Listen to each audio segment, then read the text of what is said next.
ಉಡುಪಿಯಲ್ಲಿ ಅದ್ದೂರಿಯಾಗಿ ಜರುಗಿದ ಪರ್ಯಾಯೋತ್ಸವ 2026ರಿಂದ 28ರವರೆಗೆ ಪರ್ಯಾಯ ನೆರವೇರಿಸಲಿರುವ ಶಿರೂರು ಮಠದ ವೇದವರ್ಧನ ತೀರ್ಥರು.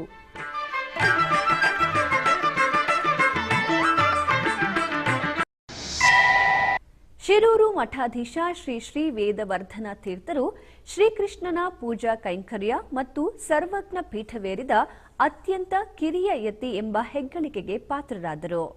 ನಸುಕಿನ ಜಾವ ಸಹಸ್ರಾರು ಭಕ್ತರ ಪಾಲ್ಗೊಳ್ಳುವಿಕೆಯಲ್ಲಿ ಜೋಡುಕಟ್ಟೆಯಿಂದ ಆಗಮಿಸಿದ ಪರ್ಯಾಯ ಮೆರವಣಿಗೆ ಅದ್ಭುತ ಸಂಭ್ರಮದ ಕ್ಷಣಗಳಿಗೆ ಸಾಕ್ಷಿಯಾಗಿತ್ತು.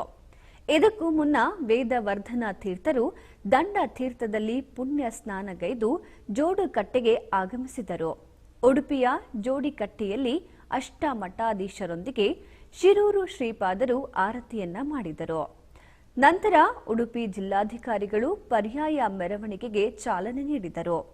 ಈ ಭವ್ಯ ಮೆರವಣಿಗೆಯಲ್ಲಿ ಆಕರ್ಷಕ ಸ್ತಬ್ಧ ಚಿತ್ರಗಳು, ವಿವಿಧ ಜಾನಪದ ಕಲಾ ತಂಡಗಳು, ಭಜನಾ ತಂಡಗಳು, ವಿವಿಧ ವೇಷಧಾರಿಗಳು ಹಾಗೂ ಅಷ್ಟಮಠಾಧೀಶರಾದ ಪಲ್ಲಕ್ಕಿ ಮೇರೆಯೊಂದಿಗೆ ಮೆರವಣಿಗೆಯಲ್ಲಿ ಕೃಷ್ಣ ಮಠಕ್ಕೆ ಆಗಮಿಸಿದರು.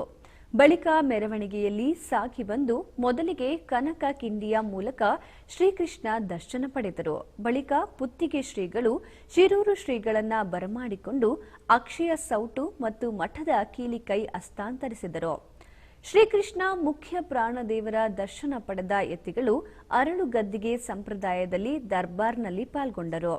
ಸರ್ವಜ್ಞ ಪೀಠವೇರಿದ ವೇದವರ್ಧನ ತೀರ್ಥರ ಜೊತೆಗೆ ಕೃಷ್ಣಾಪುರ, ಪಲಿಮಾರು, ಪೇಜಾವರ, ಕಾಣಿಯೂರು, ಸೋದೆ, ಅದಮಾರು ಶ್ರೀಗಳು ಭಾಗಿಯಾಗಿದ್ದರು.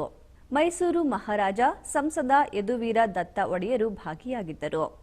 ಹಿಂದಿನ ಪರ್ಯಾಯಗಳಿಗಿಂತಲೂ ಈ ಬಾರಿ ಅಧಿಕ ಸಂಖ್ಯೆಯ ಭಕ್ತರ ಉಪಸ್ಥಿತಿಗೆ ಸಾಕ್ಷಿಯಾಗಿತ್ತು.